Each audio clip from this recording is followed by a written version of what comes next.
What's up, everybody? Welcome back to Blurred Out. New chapter just dropped, so we're going to get started with the episode on that. We got One Piece chapter 1107. We're going to be talking about Frieren, and we're going to be talking about Final Fantasy VII and 16 today. And just a reminder, if you want to listen to the podcast on any of your favorite podcasting sites, check the link below. On the link tree, we have all of the links to Google Podcast, to Spotify, to Apple Podcast, wherever you podcast at. Go ahead and find me there. And if you want a slightly more visual version of the podcast, check out the Blurred Out podcast channel for that, if you're not already here. Of course, as with every chapter, if you have not caught up, there will be spoilers ahead. Oops. Spoilers. Now, the chapter starts off with Dory and Broggy pretty much commanding the rest of their crew to start wreaking havoc. And this is what I was talking about last chapter, where the Marines saw Dory and Broggy, and they kind of made mention that basically they didn't think these pirates still existed. Now, I was wondering if they meant the giants in general or the pirates. I was guessing they meant the pirates because they obviously knew giants existed. And they confirmed here that they pretty much just thought that the giant warrior pirates were extinct, pretty much. They disbanded, 100 years ago. So they were like, they don't exist anymore. And now they're seeing them all here again. And you would think, honestly, that they wouldn't be too surprised, considering that giants have crazy long lifespans. So even if they weren't, active, they would still be around. And they're still going to be strong because they're giants. And we also see Oimi and Kashi, which is just a great flashback to everything. Especially when Usopp ends up seeing everybody. So we have, the big stars of Elbaf here now. Or at least the ones we know for sure. The person I was kind of hoping to see, I don't think showed up this chapter, Gerd? It's either Gerd or Girth, I don't remember which was the official name, but she was one of the giant pirates in the cover story that we ended up seeing, but I don't think she showed up here. Either way, the giant pirates start wreaking havoc on land, they start tearing up all the ships. So basically the Marines are dealing with the giant pirates on one side destroying all their ships, and then they have the pacifists on the other side destroying all their ships. So basically, all the Marines that are here are getting wiped out, and there really isn't a whole lot they can do about it. Like I said before, giants can take out battleships with ease. So they really don't care what you're going to fire at them. We get a nice scene of Usopp seeing everybody, and then they do the recap that they did back in the Reverie arc, where they kind of just give us a really brief little panel catching us up to, or at least reminding us, because a lot of people were said to have started in Wano and kind of read ahead, so they're kind of giving us that reminder of where these people come from, how we know them, all that stuff. And I wonder if this is going to be a really strong motivator for Usopp to do something crazy in this particular part of the arc. You know, we expect Elbaf to be really strong for Usopp, but I think it'd be nice if he did something here before they leave Egghead that was really impressive.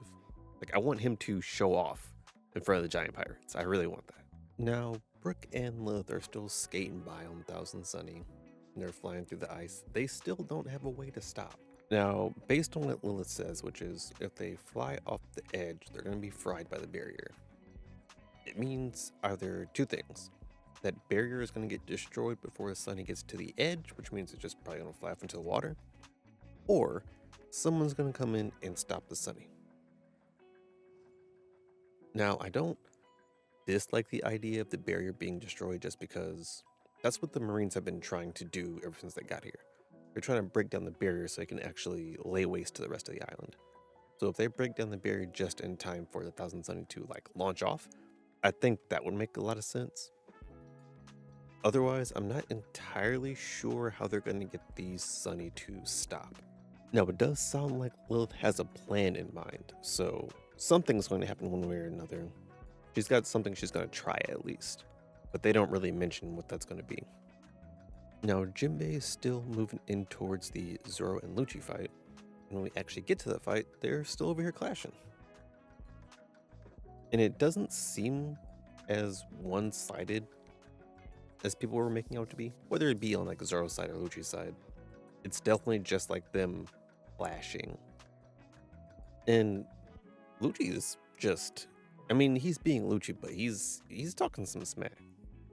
But this is kind of what he did in this lobby, where he talks about, he's basically using the rest of the crew as some kind of mental game, where he's like, oh yeah, the rest of your crew is gonna suffer because you're here. And that's what he did to Luffy when he was fighting Luffy. He's like, all right, I'm gonna do this, and the rest of your crew's gonna get messed up because you're staying here. What you gonna do about that? And I mean, it doesn't work this time either. Zoro's still seeing through it, and Zoro mentions that he's in control of this fight. I would like to see why he's holding it out this long, because I think there's a reason that he hasn't. Like, we don't have Bandana Zoro, we don't have Three Sword Style Zoro. I don't see a whole bunch of hockey clashes. This is literally just like two people walking past each other clashing. Like, there's no accelerated levels of fighting going on here. And I really want to know why they're not going out at full strength. Back on the coast, they used to have Pacifista blowing up marine ships, and they're actually doing damage to the Pacifistas, which is really crazy when you think about it. Like, as far as I know, these are just cannons, and I would think it would take more than cannon fire to hurt a Pacifista. Like, we've seen, I mean, mostly pre-time skip, not even Gear Second was really doing damage to a Pacifista. Even like, as weak as I make Kid out to be, basically him shooting giant chunks of metal is more or less what this cannon is. And that didn't do anything to a Pacifista.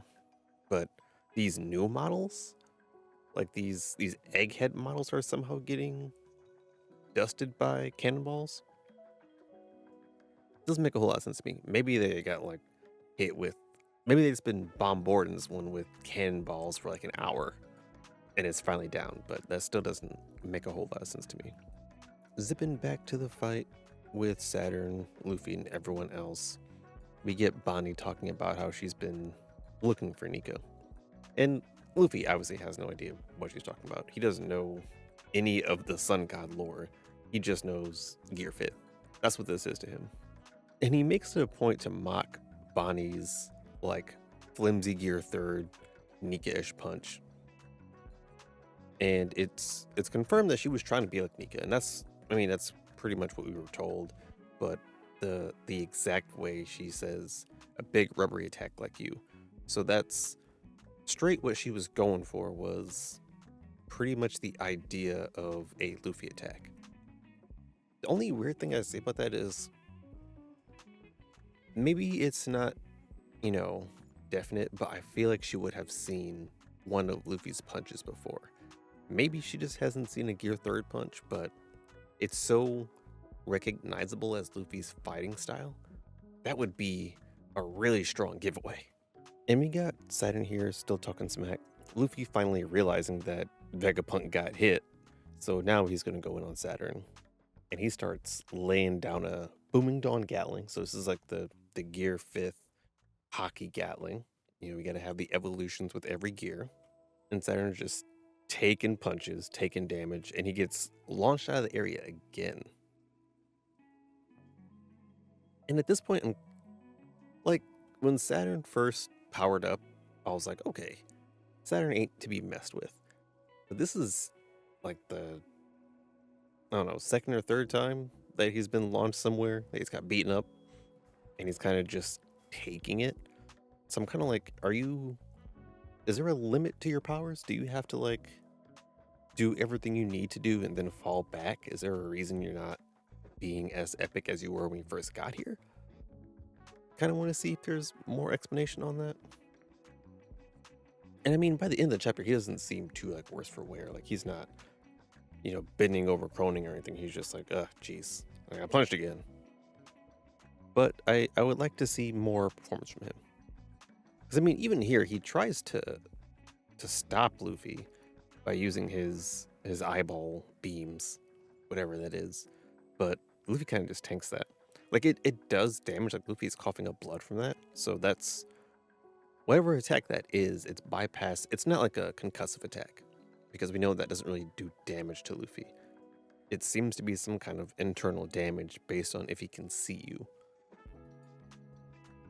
But Luffy eats that and keeps going, knocks him out. And Kizaru takes that time to step in and start aiming at Vegapunk. Now, we get into some heavy agenda piece here because Sanji comes up and blocks the laser. And this is an impressive feat for Sanji. They even gave Kizaru a crazy face. Like, I've never seen or thought Kizaru would look that way. That right there is going to fuel the Sanji agenda for such a long time that he got an admiral to make that face. And in the same chapter that Zoro hasn't won his fight yet, yeah, this is a agenda piece chapter through and through. And honestly, I was kind of hoping for Sanji to have a better line than what he says. And maybe it'll be better in the translation. I mean, I doubt it, but he says, "Light doesn't hold a candle to love." And I was just like, what? Who? What? Nick, do you love Bonnie? You just met Bonnie. That seems presumptuous. And even Frankie is just looking at it like it's some kind of crazy feat. I still think it has something to do with the footwear that Sanji has on. But either way, it's still impressive because he's moving in the way of the light beam. Like, that's a speed feat on its own. Now, Vegapunk says that if he really moves, he's going to end up dying. So they actually just leave. Like, Frankie, Bonnie, Atlas, everyone dips off, and it's just Luffy and Sanji versus Kizaru. Now, this is going to be an interesting fight. What I imagine is going to happen is that, one, it's not going to be a drawn-out fight. It's going to be a clash very similar to how Lucci and Zoro is going. But I'm guessing that this is just to buy time for Chopper to get here and apply some first aid to Vegapunk. And it's hilarious because, like, everyone left and you have Luffy and Sanji staring down Kizaru, but there's just Vegapunk in the back, like, just out of it. Like, they just left him on the ground. Mans is bleeding out, just suffering back there. Now we zoom on over to where Saturn got launched. And he's pushing off the rubble. Like I said, he's not really affected by anything. He kind of just ate that and moved on. But who do we have here stepping up? Honestly, I saw the foot and I thought it was Big Mom for a second. And I was really hyped. But it turns out it's just Kenry and Devon.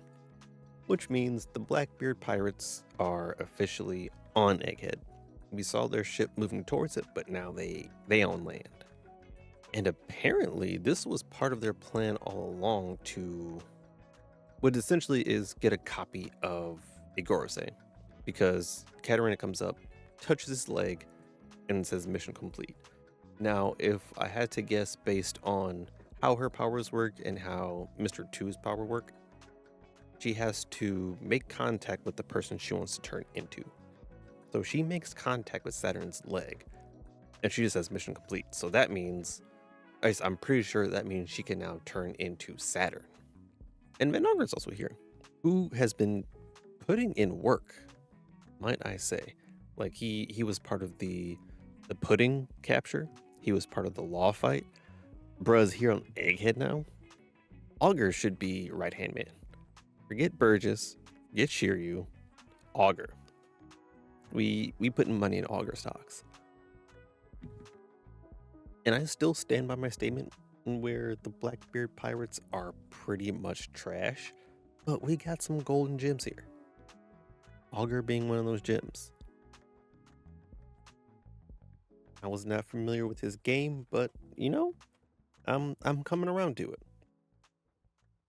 He might end up being the favorite, not counting Aokiji because I don't fully put him in the Blackbeard crew. He's here for his own reasons. Out of pure Blackbeard pirates, I'm probably gonna put Augur top one right now. as far as the ones I like. Saturn recognizes Katerina, which is kind of cool because I like the idea of the level 6 prisoners being like just so infamous that even the Gorosei know who they are. So that means that she's actually nasty.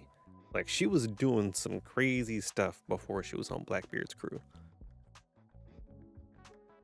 And he even mentions that he's surprised that she's a subordinate to someone, like she's working under someone. So she must have been out there calling shots. But she says Teach is special, and Saturn says, as is his lineage. So we're getting some Blackbeard lore, his lineage. Now, this generally leans towards two things. Either it's like a lineage of family, or it's a lineage of a bloodline or a type of people. Now, I don't think he necessarily carries like a buccaneer or a lunarian trait.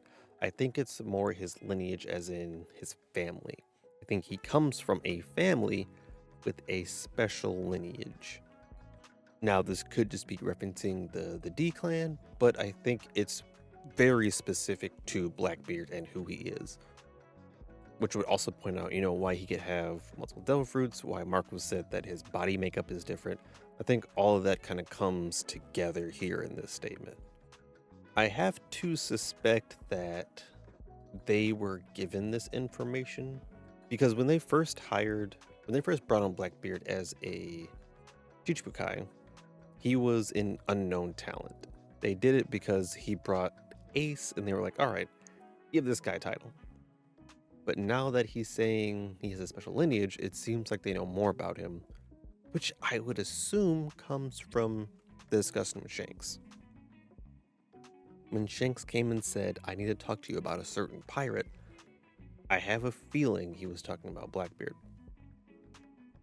And when that first happened, we kind of threw around the ideas of Luffy, of Blackbeard, and of a possible older character, say someone like that was on the Roger Pirates or on the Rocks Pirates. But I think we're kind of pointing towards a Blackbeard discussion. And it also makes sense because Emu had a Blackbeard poster at some point. So like it's all coming together. It's all coming together.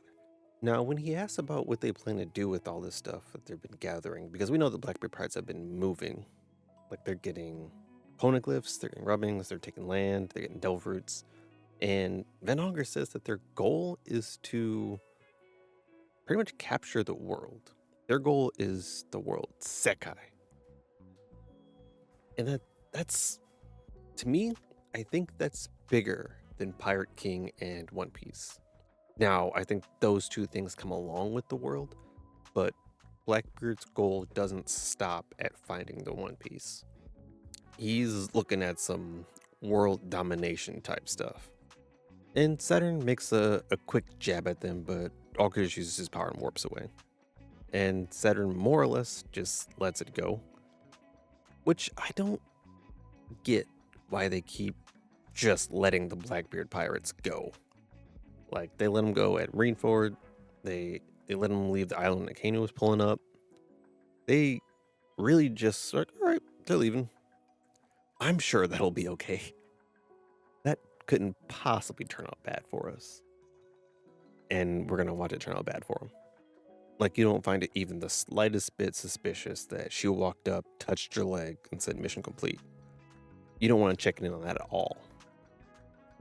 Like, this is just more of the stuff where it's like the Marines and the world government are a little incompetent. And so Augur actually doesn't make it completely off the island. He just warps to a different location. And they start walking from there. So I'm wondering if there is kind of like Law, a stamina issue. Like there's obvious limitations to the fruit, and he even says he hasn't mastered it yet.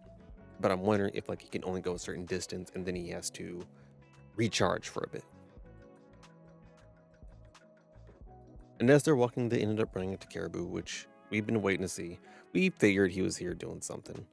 It seems like, or at least it gives good credence to the idea that he was the one that gave Luffy food and brought him to the food creation tool.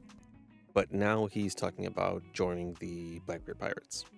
Now, he says that he's always dreamed of being on Blackbeard's crew, which I think doesn't make a whole lot of sense, but we'll go with it.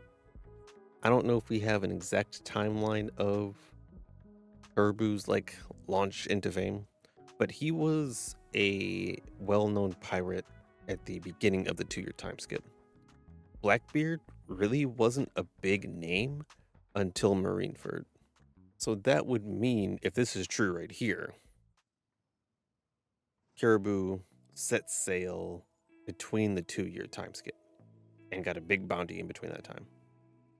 Not impossible, but I mean, I find it more likely that this is just a play to get on Blackbeard's crew. And I can only imagine that his offering to make them accept that is going to be the information he has on ancient weapons and all that stuff. He has a ton of knowledge right now that no one else has. So he's basically getting ready to sell that. That is how the chapter ends. This was a really good chapter. A lot of stuff in here. A lot of, like I said, a lot of agenda stuff, a lot of just lore dumps, a lot of information. This was a solid chapter. I'm excited to see where we're coming up next. Stepping on ahead to our anime talk. I'm caught up to Frieren up to the point where it's been released. It's not completed as far as the new episodes are still coming out, but I think I'm on episode 22 is the most recent one. And let me tell you, this anime is fantastic. I went in with some expectations just because I saw the score and I got a little bit of information about it, but just watching it, entirely different story. Such good anime. Great characters. I've been trying to figure out who I like more based on Stark and Fern, and I think I'm leaning a little bit more towards Stark, but I think I like them all. They're just enjoyable to watch. Stark has a crispy speed feat, and if you know anything about me and my anime tastes, the two things I love above all are speed feats and mini explosions. So when I see any of that, that automatically bumps you as one of my top characters. And Stark ends up getting a crazy speed feat. He uses lightning slash, and he cuts his enemy in one frame. Whew, crispy, golden. And in general, I just like Stark's character because he's got kind of these mental blocks about how strong he is and how capable he is. But he's crazy strong, and he just kind of needs to accept it more. Fern is so stoic, but she gets the job done every time.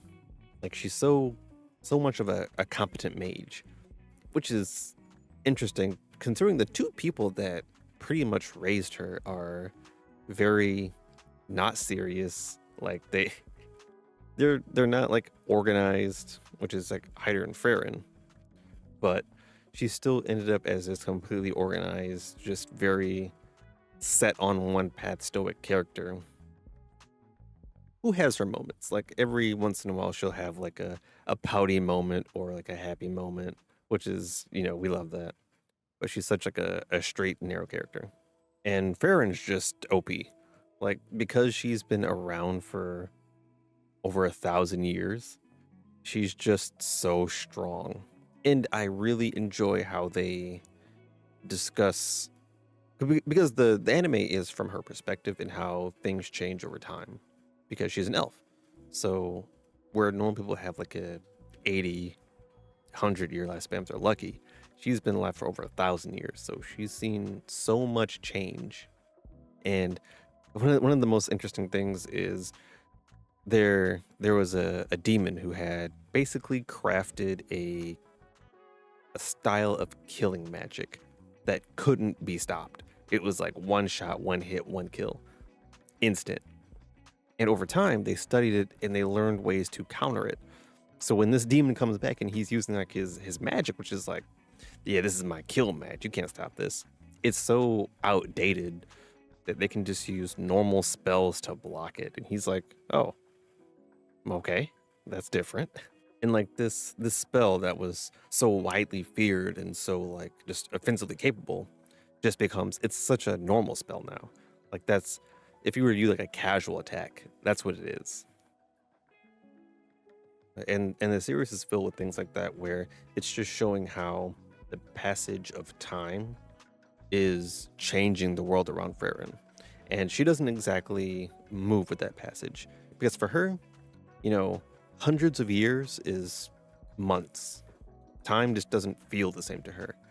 When she thinks about something, she's like, yeah, I can chill here for like 2-3 years. That's not a lot of time. Like it really doesn't matter to her at all. And she's kind of getting used to dealing with people who are affected by the passage of time.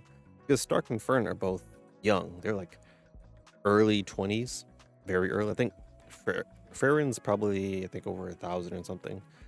Fern, I think, is like 20. Stark, I think, is a little bit older than Fern, so maybe like 21, 22. That's what I'm guessing the age range is. I'm sure that they give us a better scale of it, and I just didn't capture it, but that's around the ages, I think. But yeah, Fern and Stark, they obviously care about their time and how it's spent. Whereas Frieren's like, you guys can throw like 5-6 years at this. That's fine. And they're like, no, we can't. We don't live that long. We don't have time for that. I really want to see where it ends up going. I think Mal said this is a 28 episode season, so 6 episodes left, something like that. I know the normal is generally like 24. I would be happy if it was 28. I want as much as we can get out of this. If you guys haven't started watching it, check it out. Really good. And as for the final topic, Final Fantasy. So I haven't really jumped deep into the Final Fantasy world.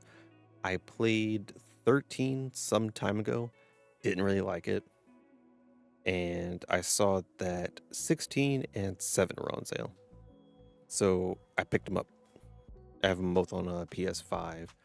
And I started both of them because I wanted to see which one I would be more interested in just off rip. Like off dribble, if I play for a couple hours of each one, which one do I care about more? And 7 by far has captured my attention more than 16 has.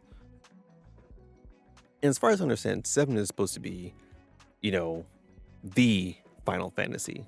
That is the one that everyone's like, if you're talking about the greatest games, you're talking about Final Fantasy VII.